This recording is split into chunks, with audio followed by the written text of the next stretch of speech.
conversando. Entonces, para los alumnos que no estuvieron y para los que estuvieron también, la primera clase hablamos acerca de los conceptos más importantes que necesitamos saber para poder introducirnos, para poder iniciar nuestro camino en el aprendizaje de cómo funciona la gestión pública, ¿verdad? Y para eso abordamos diversos conceptos. ¿Quién de ustedes podría indicarme a través del chat solamente los nombres de los temas o los nombres de los conceptos de algunos de ellos que conversamos la clase pasada? ¿Alguien podría ayudarme con eso, estimados alumnos, por favor? En el chat. Vamos a ver si recuerdo el nombre de alguno de ustedes. Ya, Aldair. Los poderes del Estado, excelente. Hablamos en general del Estado, ¿verdad? Hablamos de sus elementos, hablamos de su concepto, hablamos de sus formas, hablamos de qué manera está regulado un concepto abstracto, porque el Estado como concepto es una creación abstracta del ser humano que hace alusión a una manera particular de organizar nuestra sociedad, porque nosotros que convivimos en un espacio, en un tiempo, en un momento determinado con otras personas, necesitamos tener un orden y necesitamos tener reglas, ¿verdad? Y estas reglas y este orden puede ir del aspecto cultural, desde el aspecto político, desde el aspecto económico, etcétera, etcétera. Entonces el Estado nace para generar una convivencia y una organización política, social, económica, cultural, ordenada entre sus habitantes o entre las personas que lo conforman, ¿no? En ese sentido, estuvimos conversando de algunas características que distinguen a una forma de Estado particular, porque no todos los países tienen una misma forma de Estado y cada una tiene sus particularidades y sus distinciones únicas, ¿no? Empezamos a conversar acerca de la forma de Estado que tiene nuestro país, que es un Estado democrático. ¿Por qué es un Estado democrático? Porque está regido bajo una serie de principios. El principio más importante es el de separación de poderes, justamente para evitar un abuso, uso y abuso del poder, es que el Estado democrático se preocupa por distribuir el poder, que no es un poder fáctico, no es un poder único, sino es un poder que está creado bajo otro principio, que es la ley o el principio de la ley de pesos y contrapesos, con la intención de que no le demos todo el poder a una sola institución, sino a varias, con la finalidad de que haya una fiscalización, haya un control político, legal, etcétera, ¿no? Otro de los principios de vivir en un Estado democrático es de que la justicia no se politiza. La administración de justicia en nuestro país es administrada por un poder completamente autónomo en un sentido administrativo, en un sentido económico, ¿no? Y evidentemente político, porque los jueces y fiscales en nuestro país no se eligen y no se rigen bajo criterios políticos, como evidentemente sí lo hace el Congreso de la República, el Poder Ejecutivo y otras entidades a nivel nacional. Después de haber conversado un poco sobre lo que significa el Estado, sus principios, entramos a una segunda parte de la clase a conversar de lo que mencionaban sus compañeras María y Alejandra, ¿verdad? Respecto a lo que significa, digamos, a describir de lo que conversamos cuando hablamos de gestión pública. Y para eso iniciamos en ese momento con una comparación, en el sentido de lo siguiente. Nosotros ya sabemos qué es un Estado, ya sabemos para qué se crea un Estado, para vivir bajo una organización política, social, económica, cultural, etcétera. Pero también sabemos de que este Estado tiene múltiples necesidades, ¿verdad? Las personas tienen necesidades de servicios públicos, de servicios de electrificación, vivienda, agua, conectividad, salud, educación. Y como los servicios que necesitan las personas son múltiples, son plurales y muchas veces son prioritarios también porque la capacidad económica del Estado es limitada, ¿verdad? Y como es limitada, no puede hacer todo lo que la sociedad necesita, sino prioriza. Entonces, esa maquinaria de instituciones públicas que brindan servicios públicos es lo que llamamos administración pública. Entonces, si las instituciones en su conjunto es la administración pública, ¿qué es la gestión pública? Y la gestión pública, conversamos la semana pasada y lo vuelvo a repetir, perdón, la clase pasada, y lo vuelvo a repetir ahora, son las acciones, actividades, procesos que realizan esas instituciones públicas para brindar servicios públicos de calidad. Y termino la revisión de esta primera clase con un ejemplo. Hablamos, por ejemplo, de la RENIEC. ¿La RENIEC brinda un servicio público? Sí, es correcto. ¿La RENIEC es una institución que forma parte de la administración pública? Correcto. ¿Qué servicio brinda la RENIEC? Brinda el servicio de identificación de la población peruana, ¿verdad? Específicamente vamos a hablar de la identificación a través del Documento Nacional de Identidad. Entonces, para que la RENIEC, por ejemplo, a mí, Ana Ovillos, vamos a pensar que yo necesito un duplicado de mi DNI porque se me perdió, me lo robaron, etc. Entonces, lo que yo hago para tramitar un duplicado es, en línea, realizar, ingresar a la página web, porque ahora todo es digital, hago mi pago, ¿verdad? Porque para pedir un duplicado se tiene que pagar un derecho al Banco de la Nación, y todo se hace a través de la vía digital. Después de eso tengo que elegir una agencia, ¿no? Porque la RENIEC prácticamente está ubicado en todo el Perú, en todas las provincias del Perú. Es una entidad completamente descentralizada. Y una vez que yo he cumplido con pagar mi derecho, elegir la oficina y ingresar mis datos, evidentemente llega el momento en que me programan para recoger físicamente mi documento, ¿verdad? Dependiendo si es un documento, digamos, tradicional o un DNI electrónico.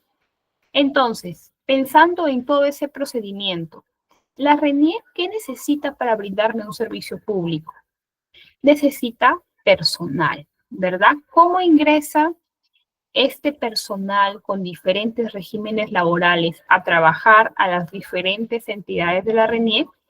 A través de un sistema administrativo de recursos humanos, ¿verdad? A través de procesos, de procedimientos. ¿Qué más? Para fabricar el DNI se necesitan varios insumos, ¿verdad?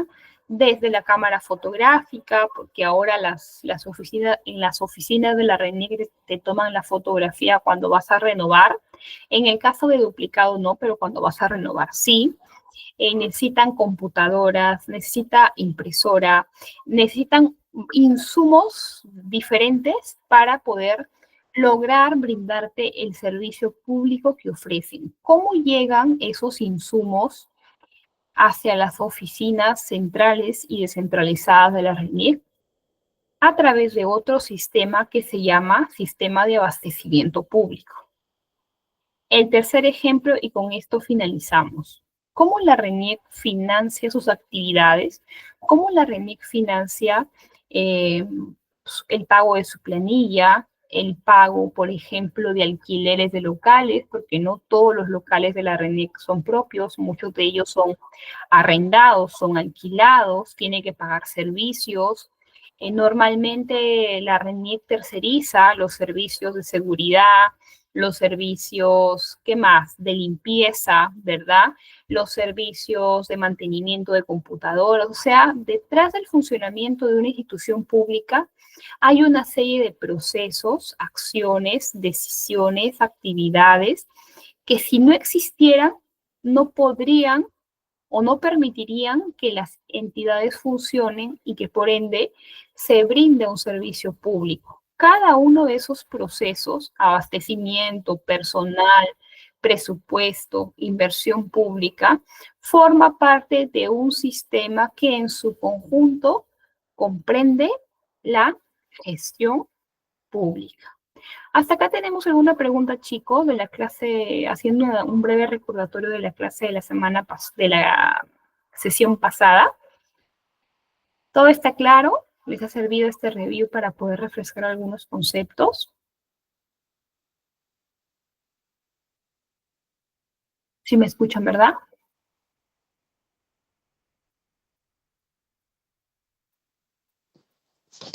Claro, profesora. Sí se entendió. Gracias. Ok, entonces, si ya tenemos, muchas gracias, chicos. Si ya tenemos claro y cerrado, por decirlo de alguna manera, los alcances de la clase número 1, vamos a pasar a la clase de hoy, que es la clase o la sesión número 2. Y para eso voy a compartir pantalla para compartirles a ustedes el PPT de la clase del día de hoy dentro del curso Asistente Administrativo en la Gestión Pública. Por favor, me escriben si pueden visualizar correctamente la pantalla. Me parece que sí, pero quedo a la espera de su confirmación para centrarme solamente en el PPT. Sí se ve, chicos, ¿verdad? Ya, gracias. Flores Ruiz. Ok.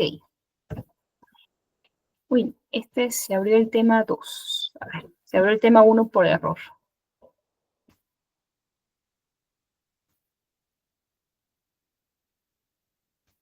A ver, un ratito.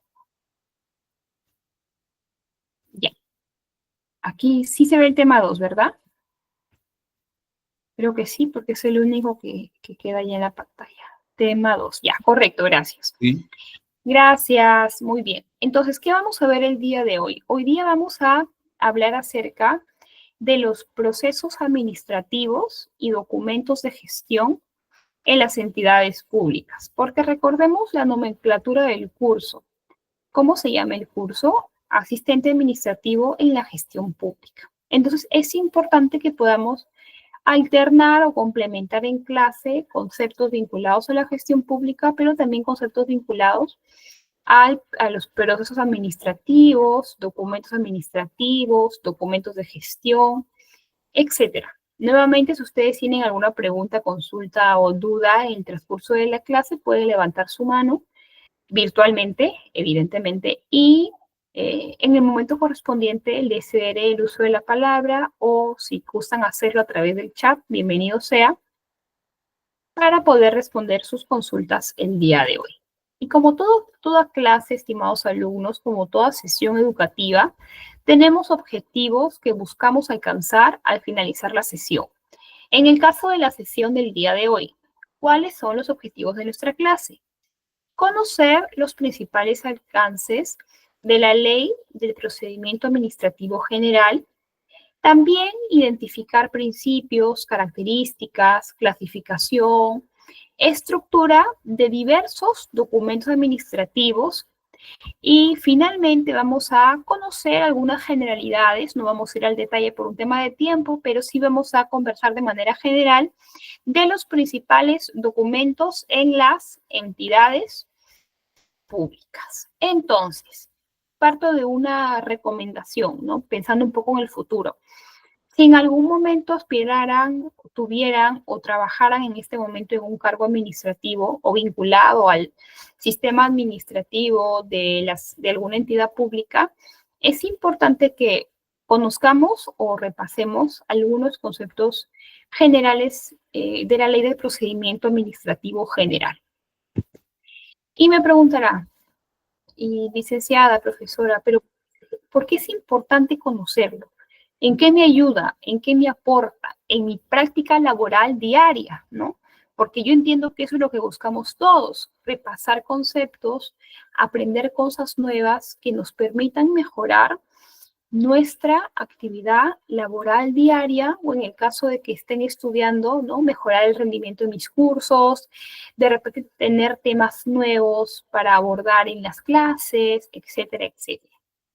¿Por qué es importante cuando hablamos de procedimiento, digamos, del curso en general, asistente administrativo, que conversemos sobre la ley del procedimiento administrativo general? Es importante que lo conozcamos a grandes rasgos, porque esta ley es una ley extensa, es una ley detallada, que no en este momento, en este preciso instante, no necesitamos saberla toda, ni es mi intención tampoco que aspiremos a saberla toda al revés y al derecho, pero creo que algunos conceptos sí nos pueden ayudar para entender cómo funciona el proceso administrativo dentro de la administración pública, dentro de la administración pública. Porque como les decía en la clase anterior, la clase del día martes, nos guste o no, estemos de acuerdo o no, tenemos que aceptar una realidad. ¿Cuál es esa realidad, licenciada? La realidad es que la administración pública, es decir, las instituciones públicas que lo componen en nuestro país, funcionan bajo todo, casi todo, por no decir todo, estándares, principios, normas, leyes que rigen su funcionamiento. Entonces, si trabajamos en un sector en donde todo está normado, es indispensable que conozcamos cuáles son esas normas que regulan esos procedimientos, por lo menos de manera general. Y esa es la utilidad de revisar algunos conceptos claves dentro que están indicadas, desarrolladas, señaladas en una ley que se llama Ley del Procedimiento Administrativo General. Entonces, el primer concepto del que queremos hablar es el siguiente. ¿Qué es, escuchemos atentamente, un procedimiento administrativo? Cuando nosotros escuchamos y analizamos este concepto procedimiento administrativo, bueno, inicialmente nos abocamos a hablar o pensamos instantáneamente en una serie de pasos, ¿verdad? Porque cuando uno habla de un procedimiento, de un proceso, habla de una serie de actividades que inician, que terminan, pero que siguen por un camino, ¿verdad? Que siguen por diferentes entidades, diferentes instancias, diferentes oficinas, ¿no? Y que al final van a lograr o van a tener un resultado. Esa descripción sencilla o en términos simples, básicamente es un sinónimo de una definición más técnica, ¿no? O digamos más literal a lo que nos dice la Ley del Procedimiento Administrativo General. Un procedimiento administrativo, ¿qué es? Un conjunto, una serie de actos y diligencias que tienen un objetivo. Y este objetivo es que se produzca un acto administrativo que a su vez genere efectos jurídicos. Ahorita vamos a ver a qué nos referimos con un acto administrativo, pero lo que nos debemos llevar de este primer concepto es dos cosas nada más. Que un procedimiento administrativo es un conjunto de acciones y de diligencias y en segundo término, que este conjunto de diligencias tiene un objetivo, tiene una finalidad. Mejor dicho, nadie inicia un procedimiento administrativo porque sí, sino porque es obligación, porque es una necesidad para lograr un objetivo en específico. Ahora bien, en este procedimiento administrativo participan dos partes que no necesariamente son opuestas, sino más bien se complementan. De un lado tenemos al administrado. El administrado podemos ser tú, puede ser tú, puedo ser yo, puede ser una empresa, puede ser inclusive una empresa pública, que también existen empresas públicas. Es decir, un administrado es aquella parte que inicia el procedimiento administrativo, que solicita el inicio del procedimiento administrativo. De otro lado, tenemos a la autoridad administrativa. Esta autoridad administrativa es aquella, en primer lugar, que está facultada mediante alguna norma para poder pronunciarse sobre ese procedimiento administrativo. ¿Quién puede ser una autoridad administrativa? Un alcalde, un gerente regional, un gerente municipal, de repente, no lo sé, dependiendo del procedimiento administrativo, el jefe de asesoría legal. Por ahí creo que sonó el cuadrito de una pregunta. Oh, ok, chicos. A ver, un ratito.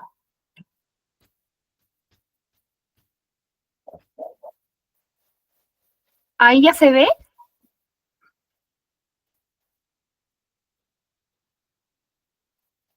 ¿Me confirma?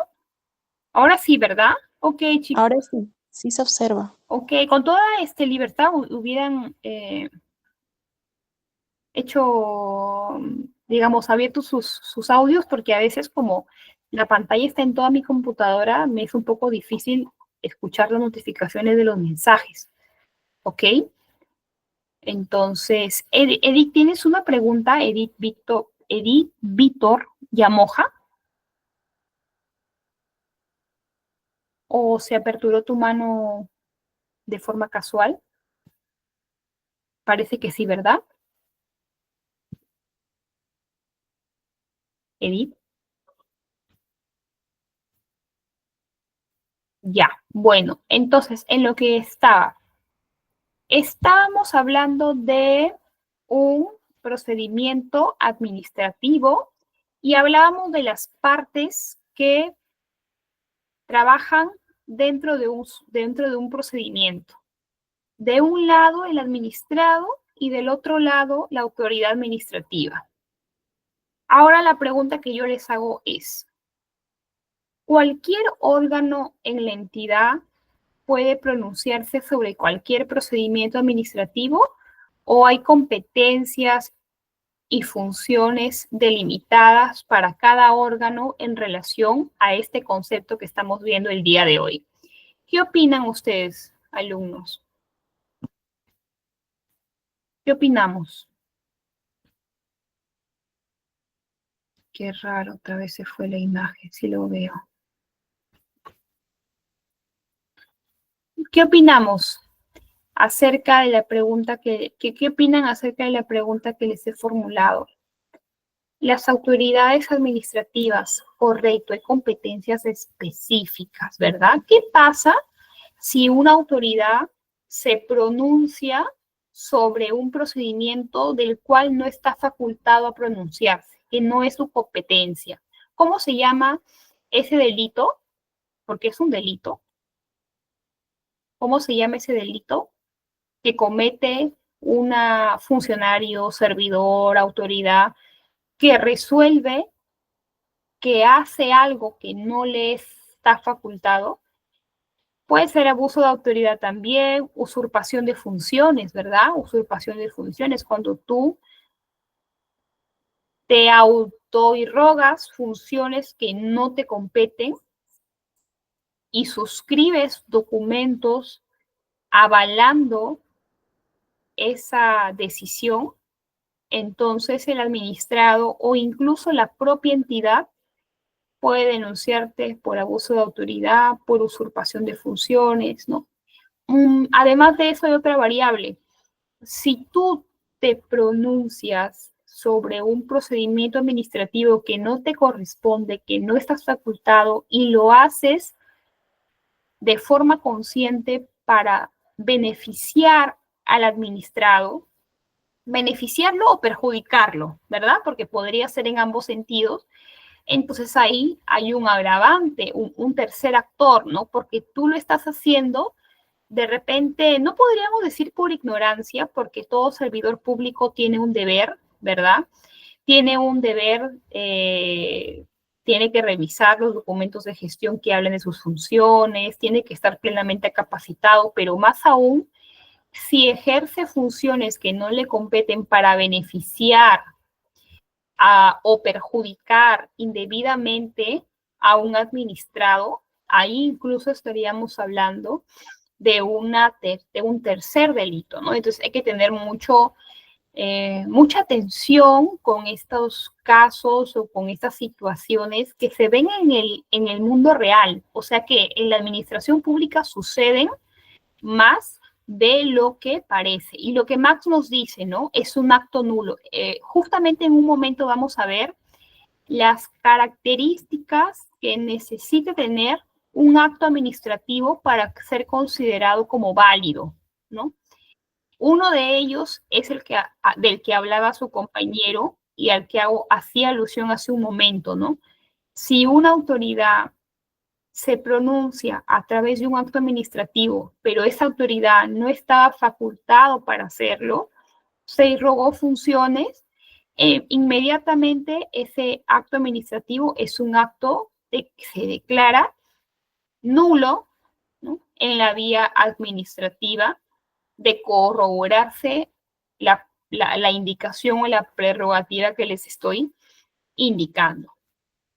Entonces, dicho esto, espero que no le pase nada. Si de repente se deja de ver el PPT, por favor que alguien aperture su micrófono porque ya ahora no puedo escuchar bien los mensajes, las notificaciones de los mensajes. Gracias.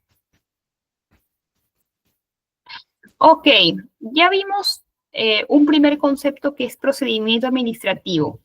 Pero ¿se acuerdan que este procedimiento administrativo, además de decir que corresponde a un conjunto de actos, nos decía que ese conjunto de actos tiene una finalidad?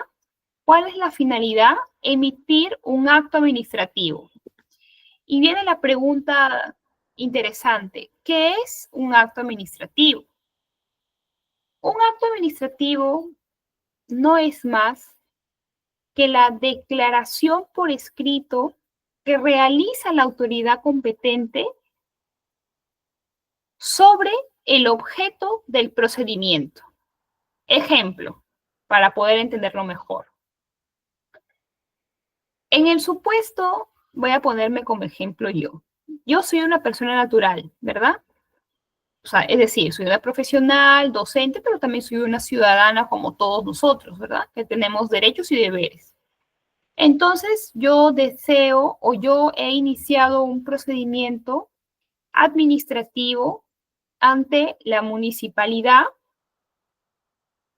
solicitando una licencia de edificación.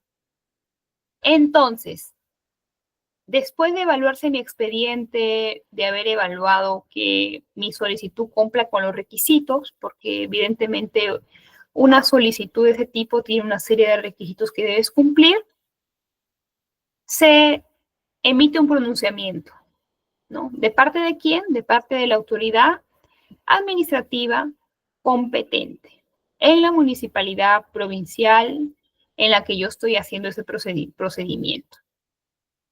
Vamos a suponer que yo no cumplí con presentar todos los requisitos, que no subsané observaciones o que omití, dejé de hacer algo indispensable para que se me otorgue la autorización. Entonces, después de haberse agotado los plazos y los recursos, se emite este acto administrativo desfavorable para el administrado, en este caso para mí. Pero este acto administrativo, como lo vuelvo a decir, que es un documento, es un pronunciamiento, es una declaración que establece la conclusión y el término parcial de este. No se ve, no sé cuál sea el problema, Lucía.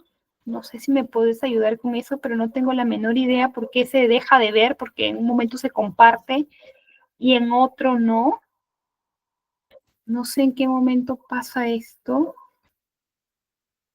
No se ve, ¿verdad? A ver, vamos a ver. No sé qué pasa porque normalmente no tengo este problema. ¿Ahí todavía o seguimos con el problema? ¿Nada? Emerson, María, ¿nada? ¿Está bien ahora? Ya voy a tratar de no salirme, o sea, de no verlo de repente al 100% para estar acá en la pantalla principal. De repente así mejore. Entonces, les decía que este acto administrativo se tiene que dar por escrito, ¿verdad? Vamos a escribirlo acá en el chat para no olvidarnos. Por escrito. Ahora, la otra pregunta es, en el caso hipotético que yo les he comentado, ¿no? Que en ese caso el acto administrativo que se me otorgó fue negativo para mí, para mi solicitud, fue desfavorable. Se agota digamos, se agota y se concluye mi pedido con la sola emisión de ese acto administrativo. Dependiendo de cuál sea el procedimiento, se puede pedir una reconsideración, ¿verdad? E incluso existen otras instancias dentro de ese fuero administrativo en el que se podría reevaluar mi solicitud para ver si obtengo o si se revierte la decisión que la autoridad competente ha tomado, ¿correcto? Pero cerramos esa parte con la idea de que un acto administrativo es una decisión de la autoridad por escrito que produce efectos. ¿Por qué? Porque si yo te otorgo un acto administrativo que te favorece, o sea que, mejor dicho, tu solicitud ha sido aceptada, te genera derechos, pero también te genera obligaciones, ¿verdad? Por ejemplo, en el caso de una licencia de funcionamiento de un negocio, ¿no?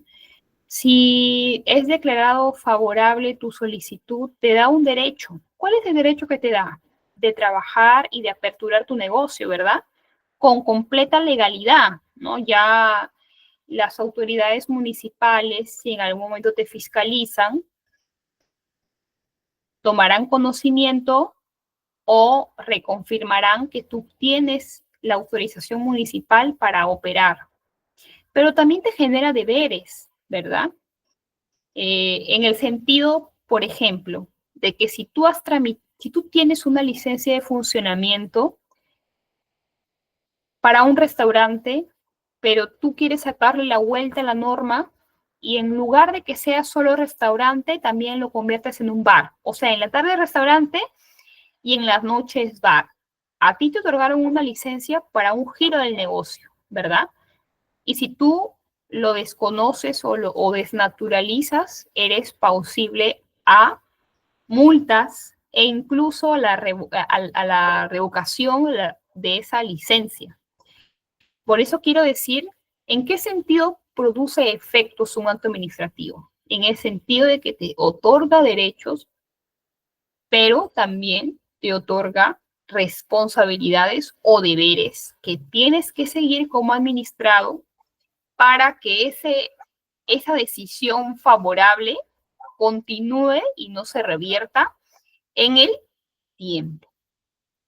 Algunos comentarios, por decirlo de alguna manera, que había también indicado su compañero anteriormente, en el caso de que un acto administrativo necesita una serie de requisitos para que sea considerado como válido. Uno de los que mencionó su compañero es el tema de la competencia. ¿Por qué es importante y por qué hablamos tanto de la competencia? Porque todo procedimiento administrativo está regulado. ¿Dónde está regulado? En normas, dependiendo del procedimiento, menos complejo, más complejo, en la capital, en las provincias, todo procedimiento está normado. ¿En qué sentido está normado? En el sentido de requisitos, en el sentido de plazos, en el sentido de instancias y también en el sentido de derechos o tasas, ¿verdad? Porque dependiendo del procedimiento, no puedes hacerlo, digamos, o sea, estás en la obligación como administrado de efectuar el pago de derechos, de tasas, independientemente de si sea favorable o desfavorable la decisión futura, ¿no? Eso no tiene mayor repercusión. Tú tienes que cumplir con abonar el pago de esos derechos o de esas tasas.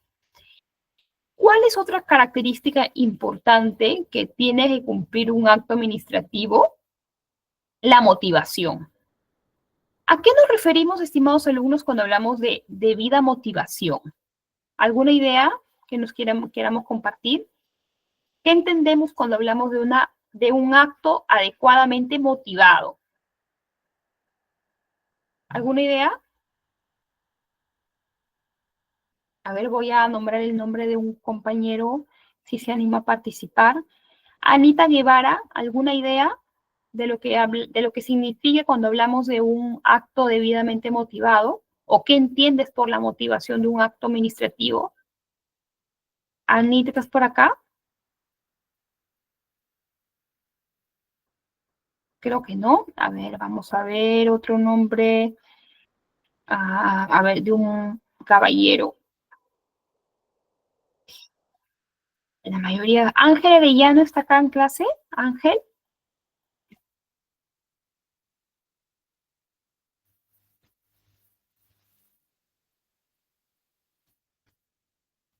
¿Algún alumno que quiera abrir su micrófono y contarnos, detallarnos, compartirnos?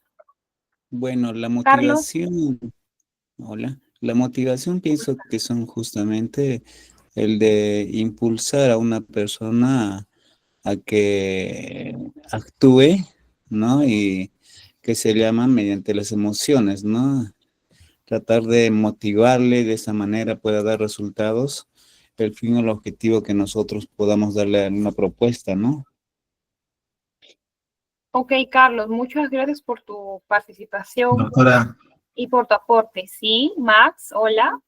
sí, doctora, justo le acabo de escribir, la motivación significa la sustentación del documento, ¿no?, que está emitiendo la administración, pero ese debe estar sustentado en base a los hechos, ¿no? Estamos hablando acá de una sanción porque la tienda o no sé, el comercio se está dedicando a otro rubro que no había sacado permiso. Entonces, esos serían los hechos, ¿no? Las pruebas, de repente puede ser las actas que han levantado, ¿no?, cuando hay esa inspección, y la norma, porque la norma hay una norma prohibitiva, ¿no?, que no permite que realice otra actividad. Entonces, se sustenta en todo eso para que esté debidamente motivado y no tenga lugar a una objeción posterior.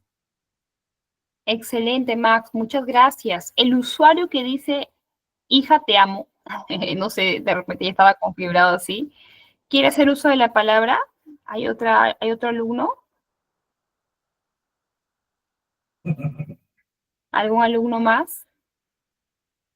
A ver, vamos a leer el comentario de su compañera Carol, que dice justificación de los hechos. Excelente, te agradezco a Max, al alumno más, por habernos dado su aporte, porque es correcto, también a su compañero que lo antecedió. Todos tenemos una visión de las cosas y es importante que lo compartamos porque ninguno es erróneo, ¿no? Todos aportan desde un lado, desde una perspectiva o desde la otra.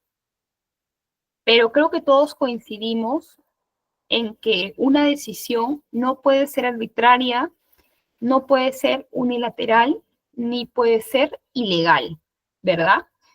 Cuando vamos a pensar que yo soy la autoridad administrativa, yo tengo un poder que me ha sido facultado, ¿verdad? Un poder que es un poder público. Entonces, así como yo tengo prerrogativas o facultades, también tengo responsabilidades sobre las cuales voy a tener que hacerme cargo, responder ante las autoridades competentes en el presente o en el futuro. ¿A qué quiero llegar con esto?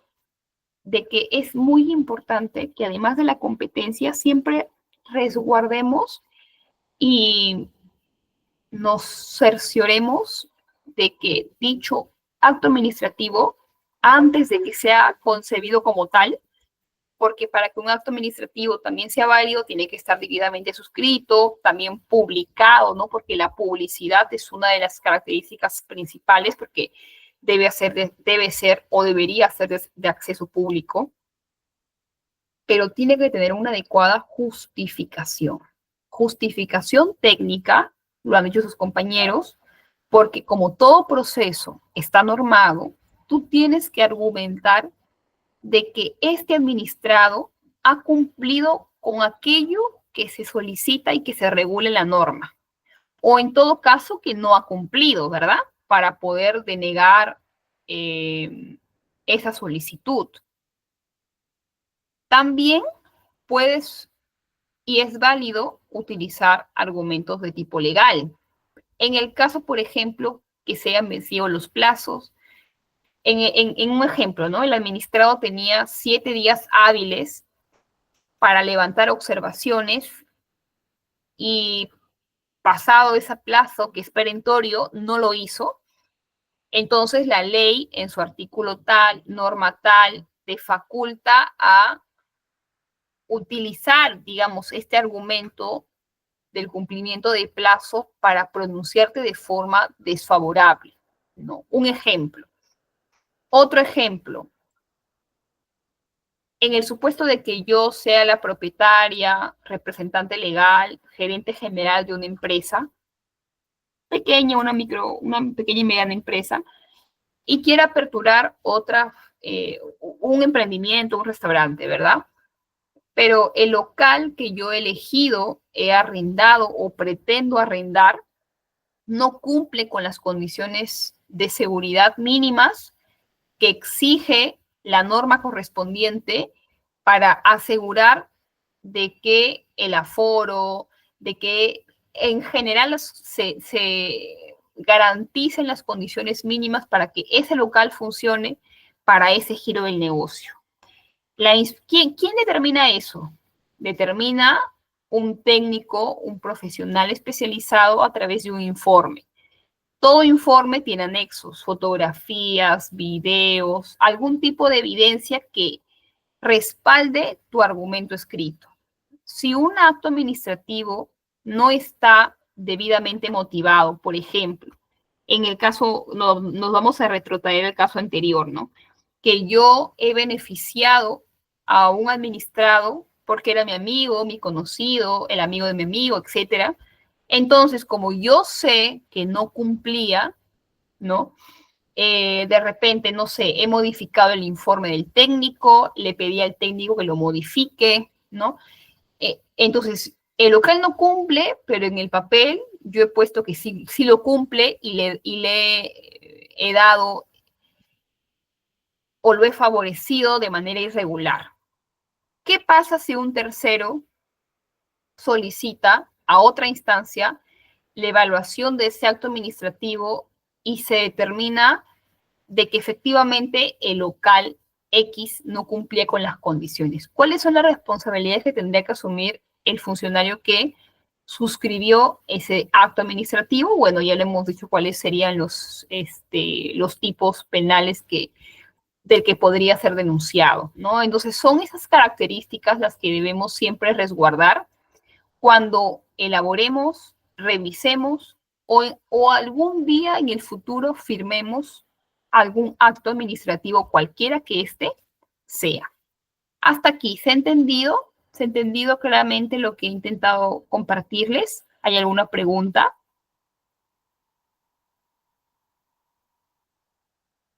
¿Todo bien?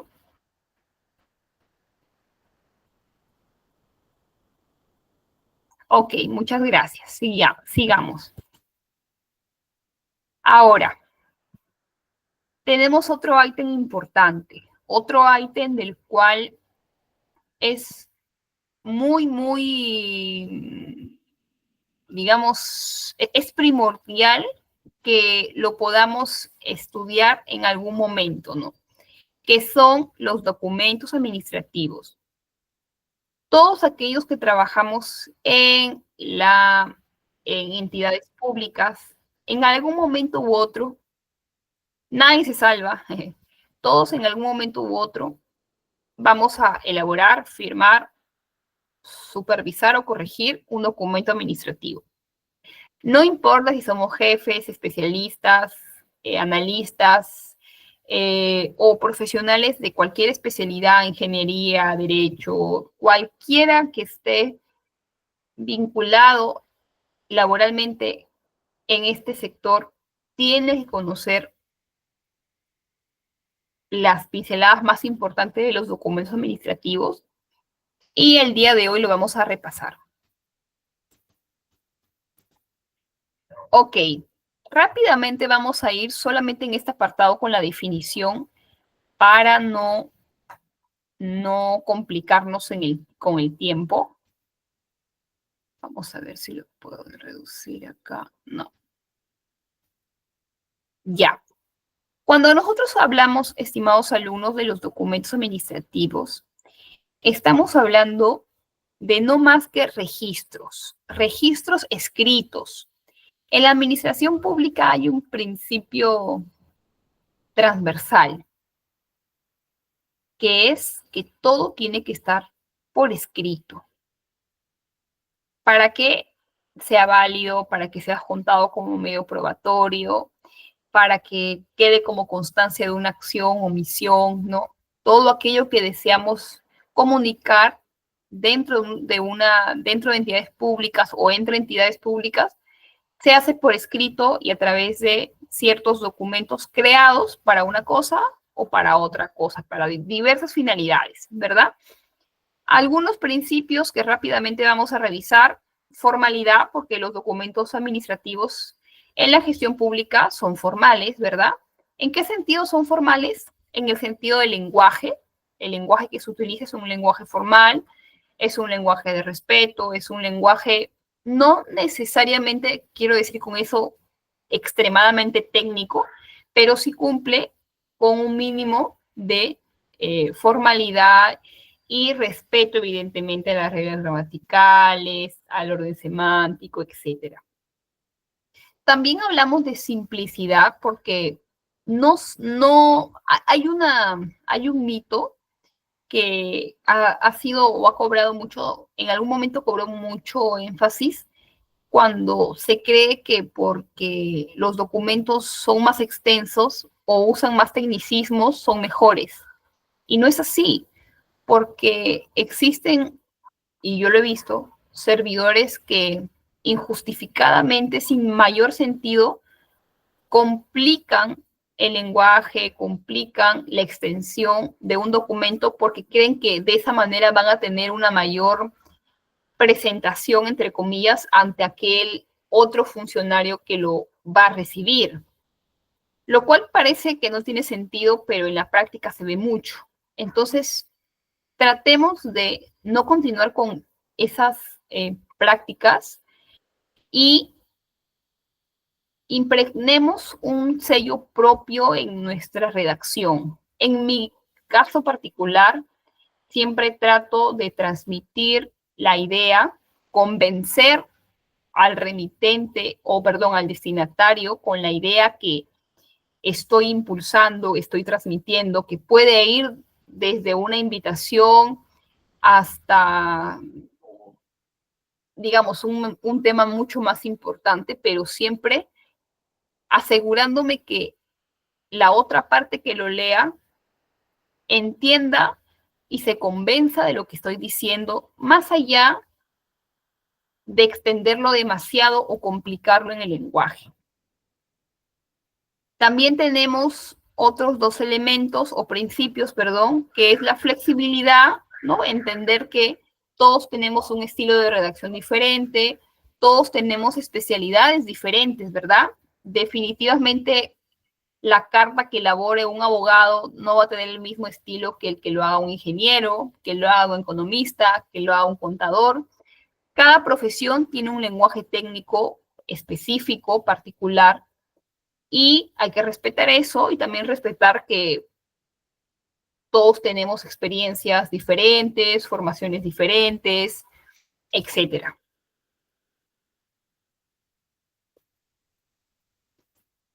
Ahora, ¿cuál es la estructura? Vamos a repasar rápidamente cuál es la estructura que tienen los documentos administrativos. Vamos a hacerlo de manera rápida para hablar ya de los más, no más importantes, pero sí los que más se utilizan en la gestión pública, ¿ok? ¿Cuál es la estructura de un documento administrativo? Todo documento administrativo se divide en 3 partes. La primera parte, que es el encabezado. Este ejemplo que ustedes ven en su pantalla es un documento de la administración privada, pero como es un documento sencillo, nos va a permitir identificar más fácilmente las partes de un documento administrativo. El encabezado, en el encabezado, ¿qué elemento va? Siempre va los logos, ¿verdad? En el caso del Estado, en el caso del sector público, los logos, los colores, los eslogans, los branders, es decir, todo aquello relacionado con la forma, con la identificación institucional, todo está reglamentado, está creado y está publicado, ¿no? A diferencia del sector privado, que tienen libertad para cambiar su logo cuando ellos quieren, para cambiar el formato de su documento cuando ellos quieren, para cambiar el eslogan en el momento que ellos quieran. En el sector público no funciona así, lo cual significa que nosotros lo que tenemos que hacer es revisar cuál es ese diseño, cuáles son esos logos, cuáles son esos colores, esas frases institucionales y respetar lo que ya está normado, ¿verdad? Porque no está en nuestras manos modificarlo ni cambiarlo. Existen, para su conocimiento, en todas las entidades públicas un manual que se llama, o un documento que se llama Manual de Identidad Gráfica, en donde contiene todos los parámetros gráficos, de estilo, de paleta de colores, en versión editable y en versión de lectura también. Y esos manuales se aprueban mediante una resolución, y como sabemos, la resolución es un acto administrativo. Por lo tanto, es de obligatorio cumplimiento para todos los servidores de una institución pública, por si no lo sabían. Ahora, en el encabezado, además de tener el logo, también tenemos datos generales como la fe, la ciudad, la fe, el día y la fe, el día, el año, ¿no? También tenemos el correlativo, ¿no? ¿Qué es el correlativo? Es lo que nosotros estamos viendo por donde está señalando el cursor, que no es más que el nombre del documento con el número del documento, el año y las siglas de las oficinas de donde se emite. Cuando empezamos a hablar de documentos, decíamos que los documentos nos sirven para dejar constancia, ¿verdad? Como todo tiene un orden, todos los documentos tienen una numeración. ¿Por qué están numerados? Porque hay un registro que se lleva de esos documentos, desde el primero que se emite hasta el último que se emite. Entonces, ese orden tenemos que respetarlo justamente para resguardar de que se lleve ese registro por escrito. Y en un ratito más les explico un poquito más acerca del significado de las abreviaturas que estamos viendo de este lado. También no tenemos que olvidarnos que todo documento tiene un destinatario, ¿verdad?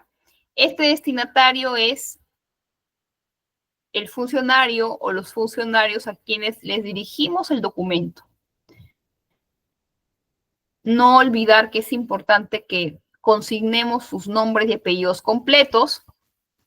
Cuando no encontramos el nombre y apellido completo de un funcionario, lo que siempre hacemos es colocar en Google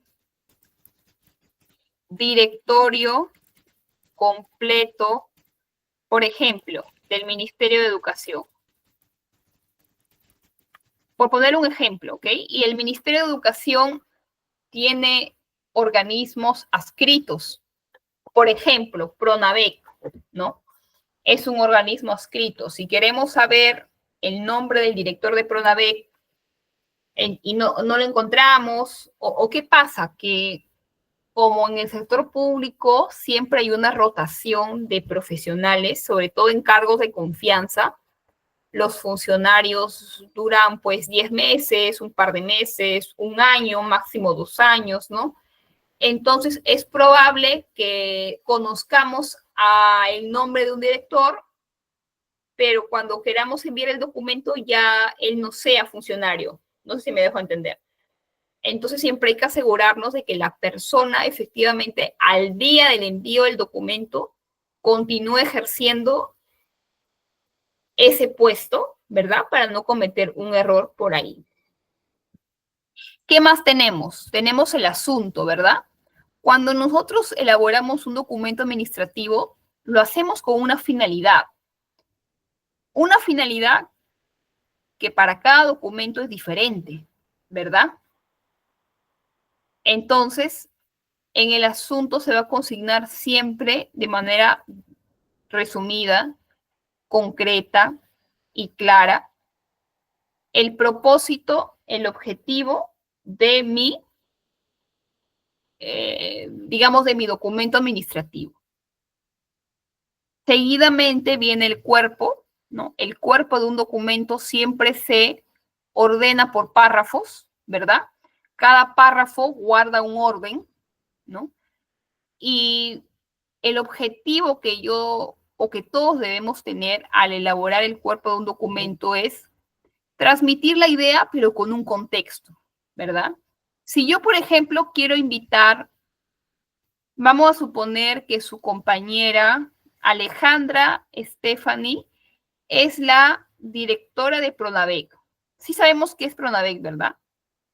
Es el programa nacional, el programa estatal, que se encarga de la administración de becas, diferentes becas en el Perú. Entonces, vamos a suponer que yo soy la directora, correcto, Alejandra. Vamos a suponer que Alejandra es la directora de Pronavec y yo soy la directora de capacitación. Voy a inventarme un nombre ahorita, ¿ok? La directora de capacitación del Minedo. Entonces, yo voy a invitar a Alejandra a un evento de asistencia técnica. Y este evento se va a desarrollar el día de mañana entre las 14 horas y las 18 horas. Yo le envío un documento para invitarla, ¿verdad?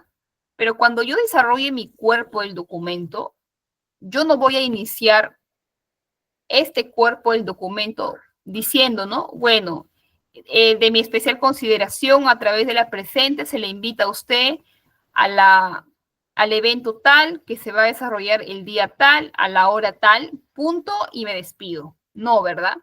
Yo tengo que poner en contexto al destinatario. ¿Cómo hago eso? Licenciada, ¿cómo lo hago? En primer lugar, explicando el motivo de mi invitación. De repente yo estoy aplicando un programa específico aprobado por resolución tal, por especial encargo del ministro de Educación, que tiene el propósito de incentivar mejores resultados en la productividad o en el proceso de las entidades adscritas al Ministerio de Educación. Es decir, toda actividad guarda un propósito, ¿verdad? Toda actividad tiene una razón de ser. Entonces, yo tengo que explicar siempre, independientemente de cuál sea el asunto, el contexto, los antecedentes, ¿no? ¿Por qué yo estoy transmitiendo una idea, pero la persona que lee ese documento no tiene los detalles que yo tengo, ¿verdad? De repente no conoce del evento, no sabía, nunca lo había escuchado. Entonces, es mi obligación explicar. Antes, por eso siempre digo, ¿no? el corazón de tu documento, lo más importante que tú quieres transmitir, siempre debe estar en la parte media del cuerpo. Antes de eso tienes que procurar explicar, poner en contexto, describir. Y después de haber realizado una primera aproximación, ya puedes ir al punto focal, ¿no? En este caso, ¿cuál es el punto focal? Transmitir la invitación a la directora del PRONAVEC, ¿no? Y pedirle, ¿no? Si fuera el caso, que remita la lista de sus participantes al correo tal o se comunique con el número tal, ¿verdad? Finalmente, todo documento se suscribe. Ahora tenemos la firma física, que es la firma tradicional, pero también tenemos la firma digital, ¿verdad? Entonces, cualquiera de los dos es completamente válido. Evidentemente, el pie de página, voy a hablar solamente de los documentos administrativos en la gestión pública.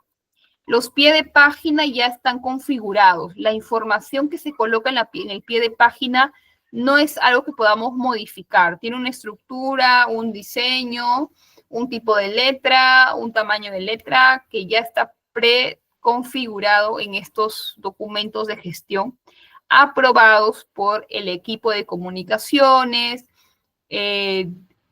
casi siempre de la sede central del ministerio al que pertenece esa o esas entidades. Ahora, ¿cuáles son los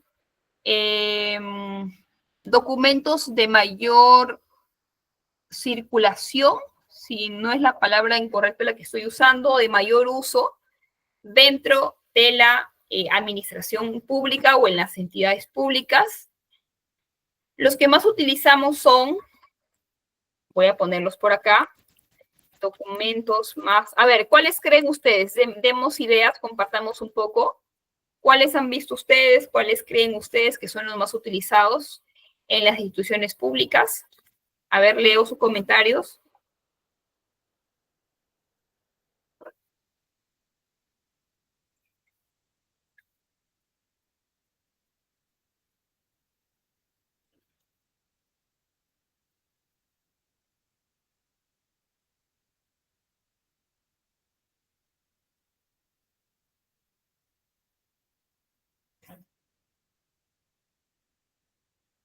Hola, ¿me escucharon? Ya. Rocío ya nos dio el primer comentario. A ver, otros alumnos, chicos.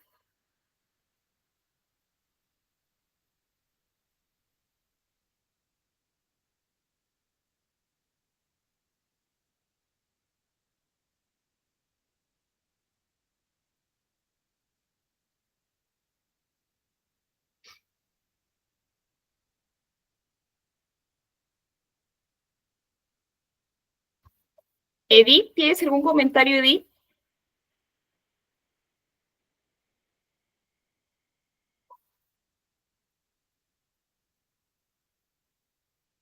Ya, a ver, vamos a leer algunos comentarios de sus compañeros. Por ejemplo, Rocío nos dice oficios, correcto, probablemente el oficio y las cartas son los documentos administrativos más tramitados en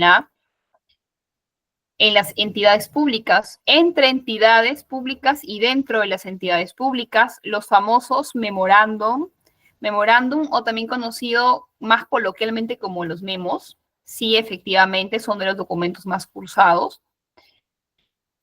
Los oficios, Alejandra nos dice también un documento importante, los informes, ¿verdad? ¿Qué importantes son los informes dentro de las entidades públicas, ¿verdad?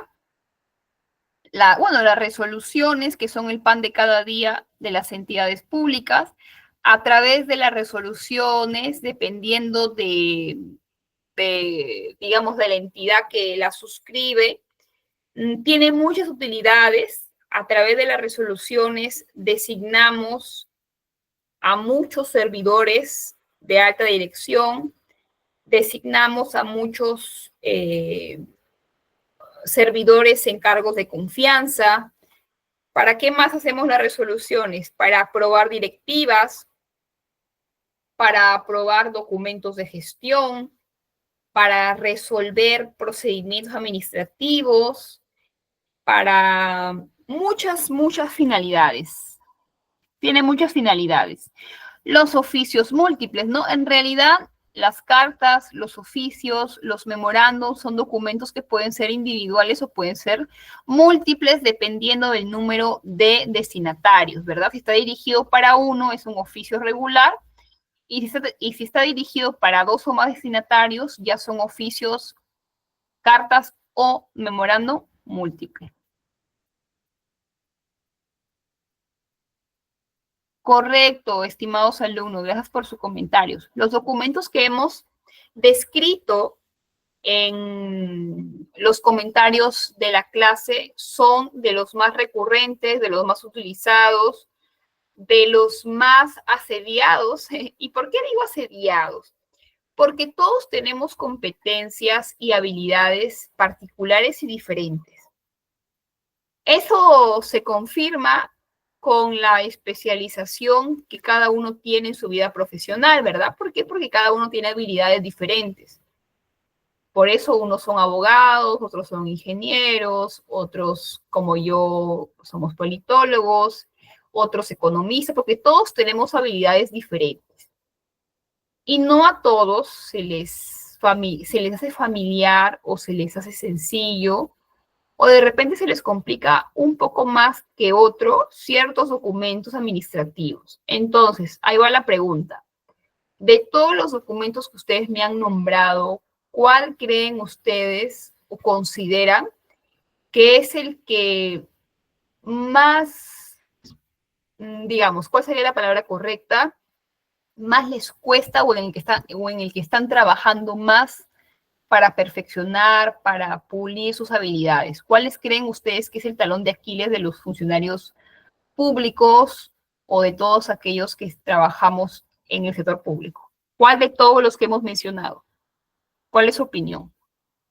¿Personal o lo que han visto, lo que han ido visualizando en su experiencia laboral o de repente lo que ustedes creen, ¿no? En el caso de que no hayan tenido la experiencia de estar dentro, digamos, de una entidad. ¿Qué opinamos? ¿Qué opinión tienen ustedes?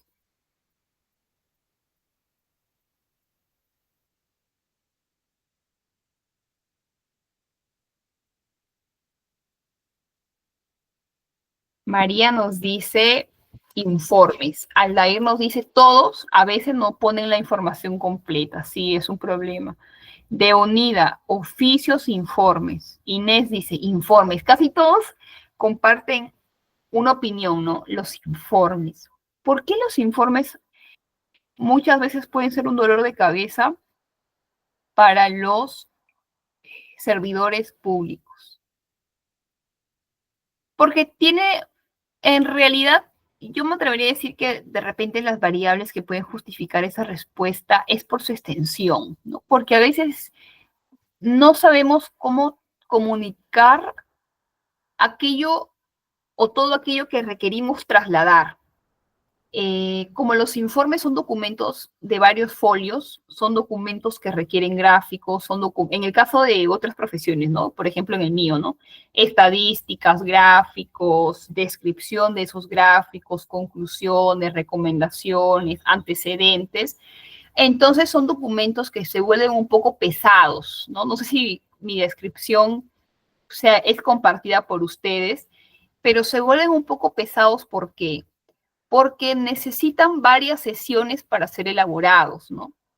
Necesita un trabajo previo para ser elaborado, porque un informe nace como una comunicación de un trabajo anterior que necesitas condensar, necesitas sistematizar, entonces tiene mucho trabajo y muchas veces uno siente que, digamos, la energía va decayendo ya cuando estás del 50% para arriba, ¿no? Porque se hace un poco pesado. En cambio, documentos más del día a día, como oficios, cartas, bueno, son más sencillos porque, en primer lugar, que casi el formato es estandarizado. En segundo lugar, que comunican un tema en particular y la mayoría no pasa de 2 folios, ¿no? Entonces, son documentos que pueden servir en media hora, en una hora, en una hora y media, pero los informes no. Y otra cosa, de que los informes son muy propios. ¿A qué quiero decir con esto? De que revisten una particularidad porque hablan de tu trabajo, ¿no? O sea, hablan de un desarrollo o de una serie de actividades que tú has ejecutado como profesional, ¿no? Entonces, por esa misma característica es que se necesita tener un trabajo mucho más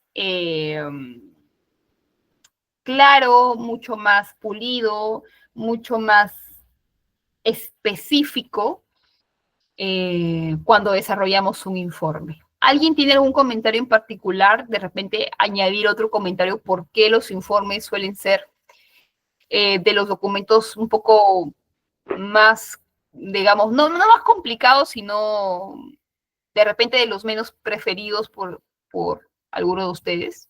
¿Alguien quiere añadir otro comentario? ¿O comparte mi idea?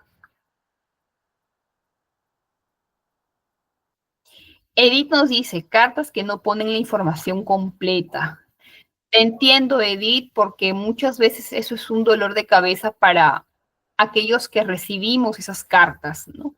O aquellos que en alguna fase nos llega esa carta, porque a veces hay documentos que, digamos, para que lleguen al destinatario, pasan por otras oficinas antes. Entonces, cuando hay información inexacta, cuando hay errores, cuando hablamos de dígitos, cuando hay errores, cuando no se consigna la información completa, se retrasa todo el ciclo porque te ves obligado a devolver los documentos o a llamar para que lo corrijan y lo cambien en el sistema y ya se fue un mediodía, ya se fue un día, ¿no? María nos dice por qué muchas veces son documentos que no están bien sustentados, ¿no?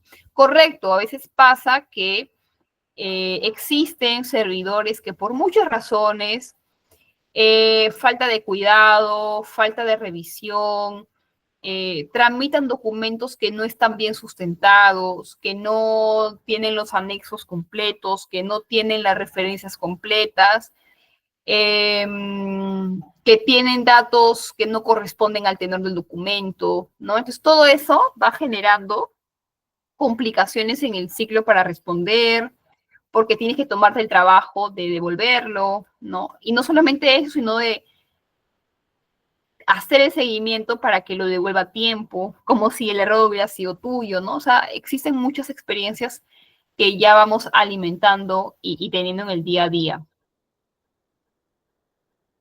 Y vamos a finalizar con el comentario de su compañero Aldair, que nos dice que un problema para él es que sobrepiensas, o sea, tú como servidor que tiene que elaborar el documento, tomas mucho tiempo en sobrepensar cómo transmitir tu idea de forma correcta. Y eso creo que es algo que nos ha pasado a todos en algún momento, ¿no? Porque tú quieres hacer algo y quieres que ese algo esté bien hecho. Pero muchas veces, y aquí siempre reina una frase, ¿no? Lo perfecto es enemigo de lo bueno, porque queremos hacer algo que sea nuestro mejor trabajo en el lenguaje más perfecto posible, pero eso desgasta mentalmente y también desgasta tiempo en hacerlo, ¿no? Entonces, mi consejo es que tengamos antes de elaborar, digamos ya el formato establecido, un borrador donde transmitamos nuestras ideas en el primer o en la primera forma en la que viene a nuestra mente. Porque muchas veces cuando ya empezamos a dar vueltas y vueltas sobre un mismo asunto y suprimimos una idea para colocar otra, es donde ahí ya vamos perdiendo un poco la capacidad de hacerlo de forma no perfecta, pero sí bien hecha, ¿no? Entonces, justamente para no desgastarnos en este sobrepensamiento, mi sugerencia es que en cuanto tengamos el tiempo de hacer el primer ejercicio mental, que responda a la pregunta, ¿cómo voy a transmitir eso que tengo en la mente? Lo escribamos como lo pensemos y ya en un segundo ejercicio, ya en el borrador que vamos a pasar, tratemos, digamos, de leerlo unas dos veces más, pero no llegar a un punto en el que pasemos todo el día elaborando un documento porque ya dejamos de ser productivos y ya dejamos de ser objetivos, ¿no? Y ya empezamos a nosotros mismos, nuestra mente es las mentes son muy ágiles, pero también pueden jugarnos en contra, ¿no? Cuando ya estamos muy cansados, cuando ya nuestra mente piensa en algo tanto tiempo, se vuelve desgastante e improductivo, y es mejor que tomemos un descanso y retomemos en otro momento o en otro día, ¿no? Porque a veces ya no es saludable para ese ejercicio que estamos realizando. Lady nos dice, ¿no? El tema de las malas, entre comillas, malas ediciones, ¿no? Profesionales que por su carga laboral, por su desidia o por su falta de compromiso no tienen mejor idea que copiar y pegar documentos como si la otra persona que lo revisara, que ve otros documentos, no sepa identificarlos o crea que no puede identificarlos y todavía lo copian mal, ¿no? O sea, es lo que más molestia le genera a uno, o sea, que hagan esa acción que está mal y que encima lo hagan mal, porque no se molestan en volver a leerlo para corroborar de que por lo menos los datos que corresponde al tenor de su documento estén bien consignados, ¿no? Entonces, es un error muy frecuente y ya también, en mi opinión personal, genera una posición respecto al remitente, ¿no? Porque por mucha carga profesional por mucha carga laboral que tú puedas tener, para mí no justifica que no seas cuidadoso en lo que tú vas a elaborar, firmar o corregir, ¿no? Porque creo que eso habla mucho de nosotros como profesionales o como futuros profesionales en el caso de algunos alumnos. Muy bien, ¿con qué vamos a terminar el día de hoy? Con algunos documentos de gestión en las entidades públicas. Todas las entidades públicas tienen documentos de gestión obligatorios que están aprobados bajo resoluciones que le permiten a las entidades públicas llevar un orden, llevar una jerarquías también, ¿verdad? Por ejemplo, en el caso del organigrama. ¿Quién no ha leído, quién no ha revisado un organigrama de alguna entidad pública alguna vez? ¿Para qué nos sirven los organigramas? O sea, ¿en qué nos ayuda tener un organigrama? A ver, chicos, ¿algunas ideas? ¿En qué nos ayuda tener el organigrama o revisar el organigrama de una entidad? ¿Para qué lo haríamos? ¿Cuál es la finalidad?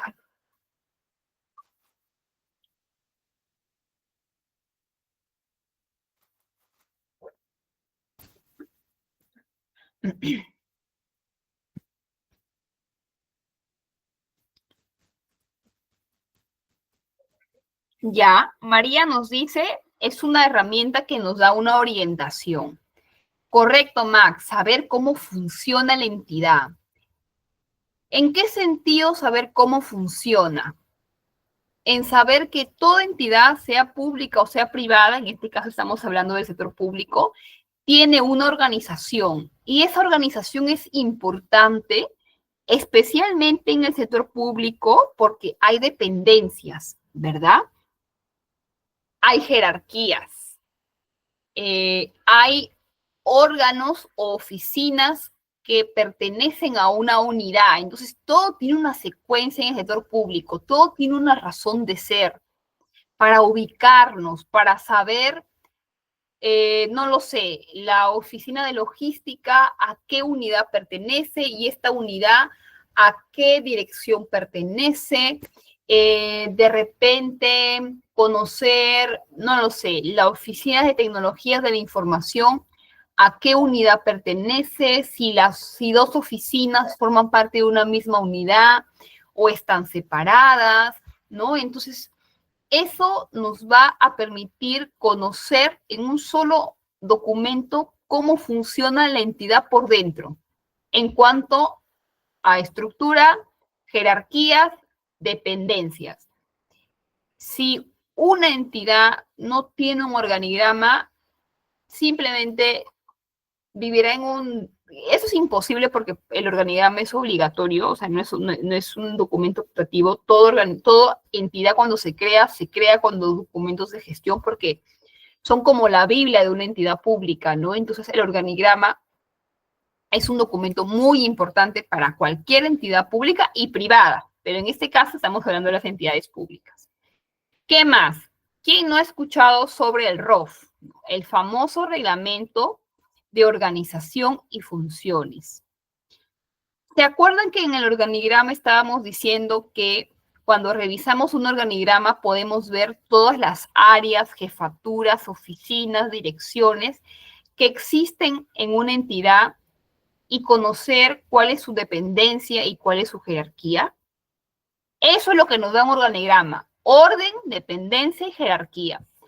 Pero las funciones y competencias de esa área están en otro documento, que es este que se los comento hoy, el Reglamento de Organización y Funciones. Entonces, ¿cuáles son las funciones del área de asesoría legal? ¿Dónde está? En el ROF. ¿Cuáles son las funciones de la oficina de administración? En el ROF. ¿Cuáles son las funciones del área de logística? En el ROF.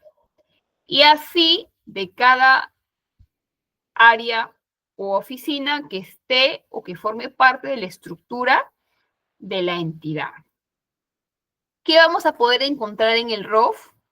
Además de la estructura de la entidad, las funciones no solamente de los órganos de esa institución, sino también de la propia institución en sí. Por ejemplo, cuando hablamos de la OMPE, ¿no? La Oficina Nacional de Procesos Electorales, el ROF de la Oficina Nacional de Procesos Electorales, lo primero que desarrolla son las funciones generales y específicas de la OMPE como entidad. Y después las funciones generales y específicas de cada órgano que compone esa entidad. Evidentemente, como esa entidad que es la OMPE tiene una estructura que está plasmada en el organigrama, el ROF también desarrolla cómo se van a ejecutar las relaciones de coordinación entre esos órganos, unidades orgánicas que tiene la entidad. Otro documento de gestión muy conocido es el Manual de Organización y Funciones. Manual de Organización y Funciones. Son, correcto, Carlos, Edith, son lo que estamos revisando, organigrama, ROF, MOF, son documentos de gestión, también conocidos como instrumentos de gestión, que todas las entidades públicas tienen de forma obligatoria y que, como les decía, se aprueban mediante una resolución que lo firma, que lo suscribe el máximo órgano dentro de la entidad. Aldair nos dice, el ROF y el MOF muchas veces no se aplica porque él lo vive en la realidad. Sí es cierto, Aldair, yo también lo he visto en alguna oportunidad. Y tenemos que entender y decir las cosas como son, y más aún si es que en algún momento lo hemos experimentado, ¿no? Para mí existen dos partes que se necesitan revisar y que se complementan. La primera es la formación académica que podemos tener en el claustro universitario, en las maestrías, en los diplomados, y otra que no necesariamente es 100% correspondiente es la experiencia laboral, ¿no? La experiencia que tú puedes ver en diferentes entidades, porque no todas las entidades funcionan igual. a pesar de que todos tienen documentos de gestión o los mismos documentos de gestión, hay entidades que son muchísimo más cuidadosas con el cumplimiento de sus instrumentos de gestión.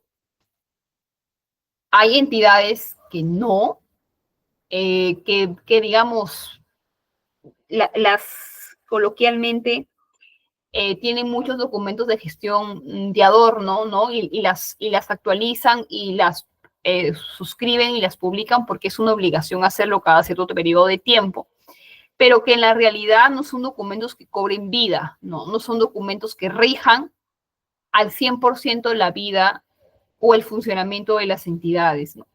Lo cual evidentemente no es una actitud que se deba promover, porque tienen un sentido, tienen un espíritu, tienen una razón de ser los documentos de gestión.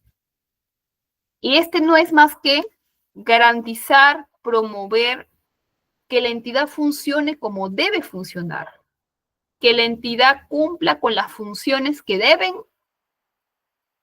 desarrollar, que los órganos cooperen, trabajen en armonía y en articulación permanente, y que cada órgano respete y no de repente socave o no usurpe funciones que le corresponden a otro órgano de la misma entidad. Y en general, el sentido de los documentos de gestión es que la entidad y la institución sea lo más eficiente posible en su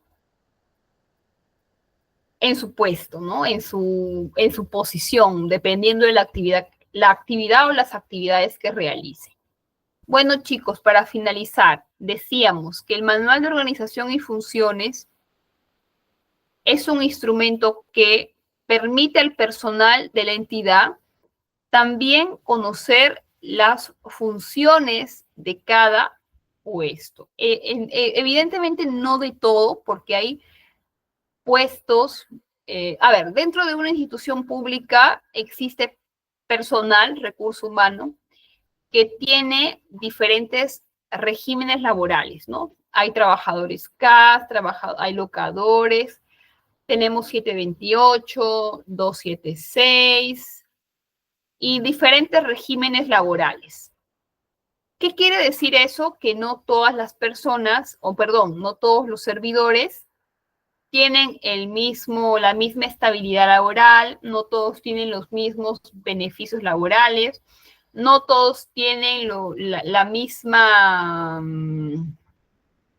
responsabilidad también, porque cada puesto tiene su responsabilidad. Entonces, dentro de cada órgano, por ejemplo, la unidad de asesoría jurídica, o más conocida como UAJ, ¿no? En todas las entidades, o OAJ, tiene al jefe de OAJ, que es el máximo servidor dentro de la unidad.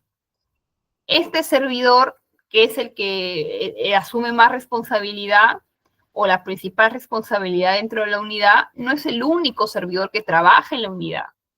Tiene asesores, tiene especialistas, tiene analistas, pero también tiene otra serie de personal que puede realizar labores administrativas, puede tener una secretaria, puede tener un coordinador administrativo, ¿no? Pero no tienen responsabilidades o no toman decisiones como sí lo hace únicamente en ese caso el jefe de la unidad, ¿no? A lo que quiero llegar es que en este manual están descritas las funciones de ese tipo de funcionarios, ¿no? De los que tienen esa categoría, esa responsabilidad.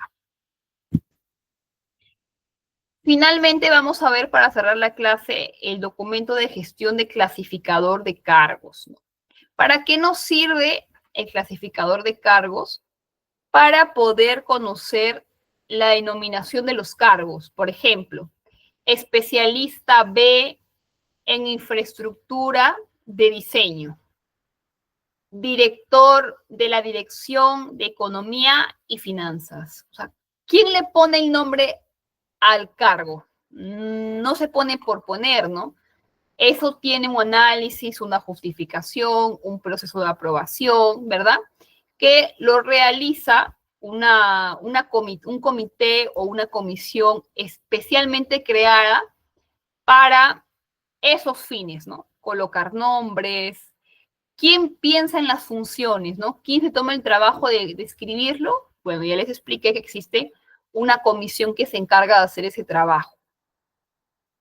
Así como los puestos claves tienen nombres y tienen funciones, también tienen requisitos, ¿verdad? Por ejemplo, el especialista B de infraestructura de edificaciones.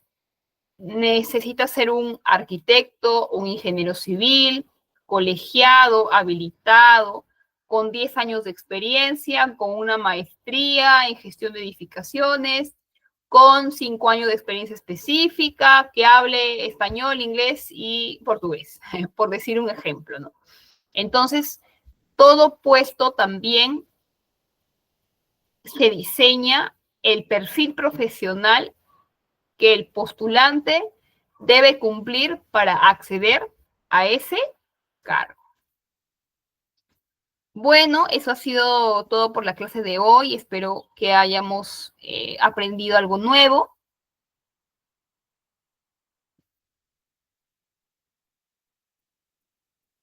Y en la clase del día sábado, ¿verdad? En la clase del día sábado estaremos desarrollando un tema adicional.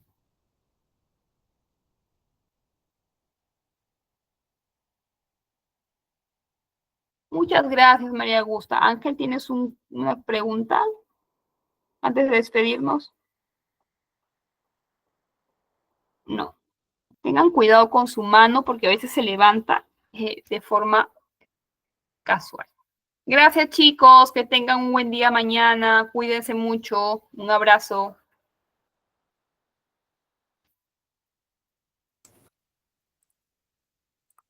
Muchísimas gracias, Miss.